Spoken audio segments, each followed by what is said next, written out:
I think there is a fear right now from this administration about what to do. The problem is they're caught in the fact that they've already given so much money back to Iran, which has failed. It's been embarrassing. In fact, those funds have been used to retarget American forces and Israelis themselves. We begin tonight with the latest on Israel's war with Hamas. Israel is urging residents to evacuate the city of Khan Yunis in southern Gaza as it pounds the area with airstrikes and as its troops and tanks press deeper into Gaza's south, where Hamas is believed to be regrouping. The U.S. says it's been urging Israel and Hamas to resume negotiations, but it's making it clear that Hamas is at fault for breaking down the talks. We're joined now by Paul Chabot, a former White House senior advisor. Paul, welcome back to the show. Good to have you in studio. Thanks. Great to be with you again.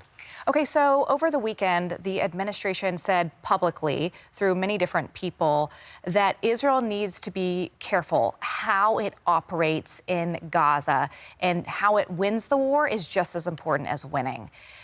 Now that they are in the south and they have told so many Palestinians to move there and now trying to get them out, how difficult is it going to be for them to go after Hamas there? Yeah, it's very difficult. They're up against an enemy that doesn't follow the rules to begin with.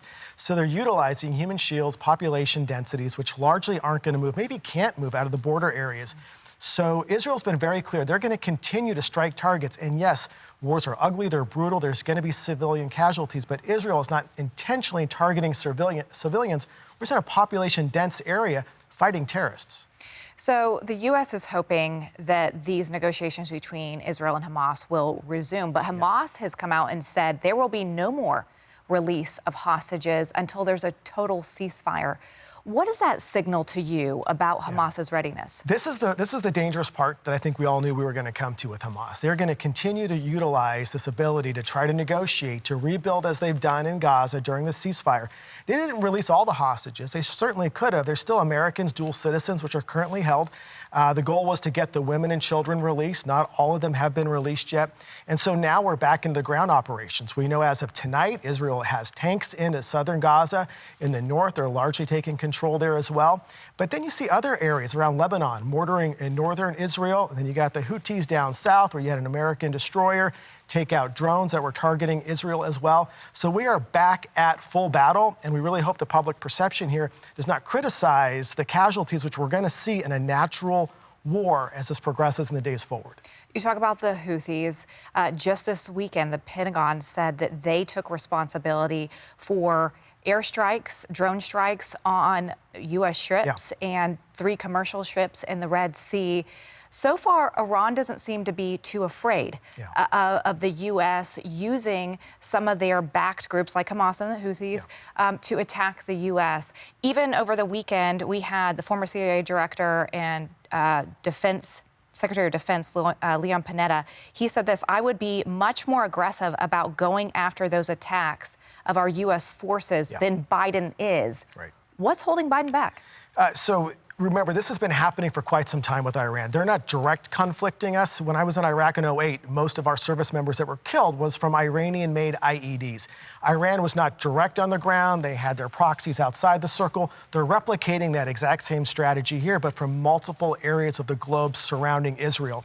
We've had about 75 attacks on our U.S. forces on the ground in Iraq, not to mention the drone attacks on our U.S. ships or the ships in that region. That's going to continue as well. We've got to put Iran on notice. I think a firm strike, if I may say so, not just targeting ammunitions, but more Iranian leaders that are responsible for this, might help change the tide. Until then, we're going to see status quo from Iran. So Secretary Panetta went on to say over the weekend that Iran would rather lean on terrorist groups such as Hezbollah and Hamas rather than enter the war themselves. Right. But many people have said that Biden is afraid because he doesn't want to trigger a broader war. Yeah. You look at how Iran responded after the Trump administration killed Soleimani. Right. It wasn't a lethal response. So shouldn't Biden be taking a page out of that book? He should, absolutely. And the military leaders will tell him that as well.